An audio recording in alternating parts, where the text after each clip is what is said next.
That's all. Okay sir, I am sure ಮಾಧ್ಯಮದವ್ರಿಗೆ ಸಾಕಷ್ಟು ಪ್ರಶ್ನೆಗಳಿರುತ್ತೆ. ಗೊತ್ತು, ಆಲ್ರೆಡಿ ಕೇಳಿಸ್ತದೆ. ಅವರ ಕ್ವೆಶನ್ ಆ್ಯಂಡ್ ಆನ್ಸರ್ ಸೆಷನ್ ಶುರು ಮಾಡೋದಕ್ಕೂ ಮುಂಚೆ ರಿಷಿ ಸರ್ ನಿಮಗೊಂದು ಪ್ರಶ್ನೆ ಇದೆ. The show evolved over last 11 years tremendously. It's season 12. What can audience expect? Any exciting twists, surprises in the store this season? You know, sir, ಎಲ್ಲರಿಗೂ ನಮಸ್ಕಾರ. ಎಲ್ಲರಿಗೂ ನಮಸ್ಕಾರ. So, I think this show is produced in 65 territories in multiple languages. I think the one thing that Sudeep sir said, which is it's about being real.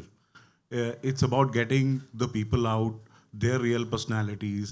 And I think there is one consistent real person who's been with Bigg Boss Karna, and that's Sudeep sir. I see him every weekend. He wears his heart on the sleeve. He doesn't go behind any facade. He says what's in his heart. And that's why I think he's connected with the audiences. And I think that's the reason this show is such a big success. I think the only thing he changes every year is he starts looking younger. I was just looking at the AV and I realized from season 1 till now, you only look younger. So I think that's something you should ask him. For this season, we'll have a lot of twists and turns. Like he said, it's going to be bigger, it's going to be better. That's always the effort at our end. And, you know, with his suggestions, his ideas, Kutti and the team, we keep working on this. You know, while the season ends, our team, Tabassum, who's sitting over there, and the team start working on the next season. So hopefully, with all the new twists and turns that we have planned, hopefully everybody will enjoy it a lot more than last year. Thank you sir. ನೀವು ಹೇಳಿದ ಒಂದು ಮಾತಂತೂ ಸತ್ಯ, is reverse ageing. ಅದನ್ನು ನಾವೆಲ್ಲರೂ agri ಮಾಡ್ತೀವಿ. Okay, ಈಗ ಮಾಧ್ಯಮದವರಿಗೆ ಪ್ರಶ್ನೆಗಳನ್ನು ಕೇಳೋದಕ್ಕೆ ಫ್ಲೋರ್ ಓಪನ್ ಇದೆ. Over to you. ಮೈಕ್ ಒಬ್ಬರು ಕೊಟ್ಬಿಡಿ ಸರ್. ಮೊದಲು ನೀವಿಲ್ಲ ಅನ್ನೋಂಥದ್ದನ್ನು ಯಾರೂ ಕೂಡ ಊಹಿಸೋಕೆ ಸಾಧ್ಯ ಇರಲಿಲ್ಲ, ಅದರಲ್ಲಿ ನಾವು ಕೂಡ ಹೌದು. ಸೊ ಮತ್ತೆ ನೀವು ಶೋ ಮಾಡ್ತಾ ಇರೋದಕ್ಕೆ ಮೊದಲನೇದಾಗಿ congratulations sir. Thank you sir. Sir, ಈಗ ಇದ್ರ ನಡುವೆ ಒಂದಿಷ್ಟು ವಿಚಾರಗಳು ಬಂತು ಸಹಜವಾಗಿ. ಏನಂತಂದರೆ, ಸುದೀಪ್ ಸರು ಬಿಗ್ ಬಾಸ್ ಶೋನಲ್ಲಿ ಕನ್ನಡಕ್ಕೆ ಇಂಪಾರ್ಟೆನ್ಸ್ ಕೊಡಬೇಕು ಅನ್ನೋಂಥ ವಿಚಾರವನ್ನು ಪ್ರಸ್ತಾಪ ಮಾಡಿದ್ದಾರೆ. ಜೊತೆಗೆ ಕಂಟೆಸ್ಟೆಂಟ್ಸ್ಗಳ ಬಗ್ಗೆ, ಅಂದರೆ ವಿವಾದಿತ ಕಂಟೆಸ್ಟೆಂಟ್ಗಳು ಇರಬಾರ್ದು ಅನ್ನೋಂಥ ಕೆಲವು ಅಂಶಗಳನ್ನು ಹೇಳಿದ್ದಾರೆ ಅನ್ನುವಂಥದ್ದು. ಈಗ ಸೀಸನ್ 12 ಒಪ್ಕೊಳ್ಳೋಕ್ಕೆ ಈ ರೀತಿಯ ಕೆಲವು ಕಂಡೀಷನ್ಸ್ಗಳು ಇದೆಯಾ? ನಿಮ್ಮ ನಿರ್ಧಾರ ಬದಲಾಯಿಸೋಕ್ಕೆ ಏನು ಕಾರಣ ಆಯಿತು ಅನ್ನುವಂಥದ್ದು ಸರ್? ನಾನು ಇವರು ಪತ್ರಿಕಾಗೋಷ್ಠಿ ಕರೀತಾರಂದಾಗೆ ಏನಂದ್ರೆ ಏನದು ವಿವಾದಿತ ವಿವಾದಿತ ಪ್ರಶ್ನೆಗಳನ್ನು ಕೇಳೋ ಮಿತ್ರರಿಗೆ ಕರಿಬೇಡಿ ಅಂತಲೇ ಹೇಳಲ್ಲ. ಅರ್ಥ ಆಯ್ತಾನಪ್ಪ? How can Bigg Boss happen without characters of personalities? Tell me. ಎಲ್ಲರೂ ಒಂದೇ ಥರ ಥಿಂಕ್ ಮಾಡೋರನ್ನ ಬೆಳಗ್ಗೆ ಎದ್ದರೆ ಬರೀ ತುಂಬ ಒಬ್ಬರನ್ನೊಬ್ಬರು ಹೊಗಳ್ಕೊಂಡು ತಬ್ಕೊಂಡು ಮುತ್ಕೊಟ್ಕೊಂಡು ಪ್ರೀತಿಯಿಂದ ಇದ್ದು ಮಾತೆತ್ರ ನಿಮಗೆ ಹಿಂದೆ ದೇವ್ರದ್ದು ಗಂಟೆ ಇದು ಭಜನೆ ಬರೋ ಥರ ನಡೆಯುತ್ತಾ? ಆಗಲ್ಲ. See, Bigg Boss is not a stage where I can say ವಿವಾದಿತ. Only thing I only request them is have a clarity. That's all. ಯಾಕೆ ಇವ್ರನ್ನ ಕಳಿಸ್ತಾ ಇದ್ದೀರಿ, ಏನಕ್ಕೆ ಕಳಿಸ್ತಾ ಇದ್ದೀರಿ, ಆ ಕ್ಲಾರಿಟಿ ಬೇಕು. ಅದಿಲ್ಲ ಅಂದರೆ ಏನಾಗುತ್ತೆ, ಅನಾವಶ್ಯಕ ಒಂದು ಶೋ ನಡೆಸೋದಕ್ಕೆಗೋಸ್ಕರ ಕೆಲವ್ರನ್ನ ಹಾಕೋದಾಗತ್ತೆ. ಅದು ಬಂದಾಗ ತಪ್ಪಾಗುತ್ತೆ ಅಷ್ಟೇ, ಬೇರೆ ಏನಿಲ್ಲ. ಬಿಕಾಸ್ ಏನಾಗುತ್ತೆ, ಸಮ್ಟೈಮ್ಸ್ ಬಿಗ್ ಬಾಸ್ ನಾನು ಏನು ಹೋಸ್ಟ್ ಮಾಡೋಕ್ಕೆ ಹೋಗ್ತಾ ಇದ್ದೀನಿ, ಅದು ನನಗೆ ವೈಯಕ್ತಿಕವಾಗಿ ಸ್ಟ್ರೆಸ್ ಆಗಬಾರ್ದು. ಬರೀ ಕೆಲವ್ರನ್ನ ಕಂಟ್ರೋಲ್ ಮಾಡೋದೇ ವೀಕೆಂಡ್ ಆಗಿಬಿಟ್ರೆ ನನಗೆ, what about the other contestants?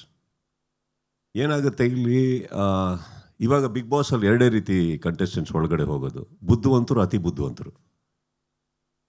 So ಈಗ ಬುದ್ಧಿವಂತರನ್ನ ನಾನು ಡೀಲ್ ಮಾಡ್ಬೋದು. ಅತಿ ಬುದ್ಧಿವಂತರು ಏನು ಮಾಡ್ತಾರೆ, ಬುದ್ಧಿವಂತರನ್ನ ಹೆಂಗೆ ಸೈಡಿಗೆ ಹಾಕಬೇಕು ಅಂತ ಗೊತ್ತಿರುತ್ತೆ. ಸೊ ಅದೇ ನಡೀತಾ ಇದ್ದಾರೆ ಪ್ರತಿ ವಾರ. I think it's becomes a little tedious for me. Correct. ಅದು ಒಂದು ಪರ್ಸ್ನಲ್ ಡಿಸ್ಕಷನ್ ಆಗುತ್ತೆ ಹೊರತು I don't think that came across as a condition. ನಾನು ಯಾವತ್ತೂ ಹೇಳಿಲ್ಲ.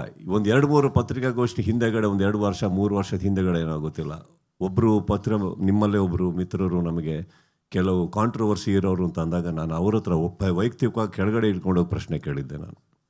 ಬಿಕಾಸ್ ಐ ಪರ್ಸ್ನಲಿ ಬಿಲೀವ್ ನಾವೆಲ್ಲ ಇನ್ನೂ ಹೊರಗಡೆ ಇದ್ದೀವಿ, ಮಾತಾಡ್ಕೊಂಡಿದ್ದೀವಿ ಅಂದರೆ ನಾವೆಲ್ಲ ಭಾಳ ಲೀಗಲ್ ಟರ್ಮ್ಸಲ್ಲಿ ಜೀವನ ನಡೆಸ್ತಾ ಇದೀವಿ ಅಂತ ಆಯಿತು.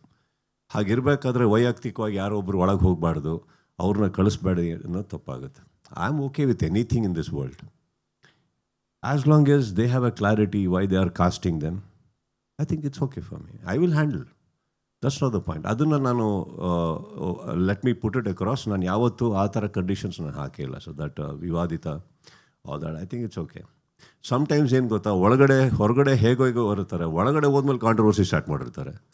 You don't know, we don't know what to expect. Bigg ಬಾಸಲ್ಲಿ ಒಂದಂತೂ ಸತ್ಯ, ಸ್ಟಾರ್ಟ್ ಆದಾಗಿಂದ ನೀವು ನೋಡಿ ಬೇಕಾದ್ರೆ ಸ್ಟೇಜ್ ಹತ್ತದಾಗ ಹೇಗಿರ್ತಾರೆ, ಹೇಗೆ ಮಾತಾಡ್ತಾ ಇರ್ತಾರೆ, ಒಳಗಡೆ ಹೋದ್ಮೇಲೆ ಬೇರೆ ಆಗ್ಬಿಡ್ತಾರೆ ಅವರು.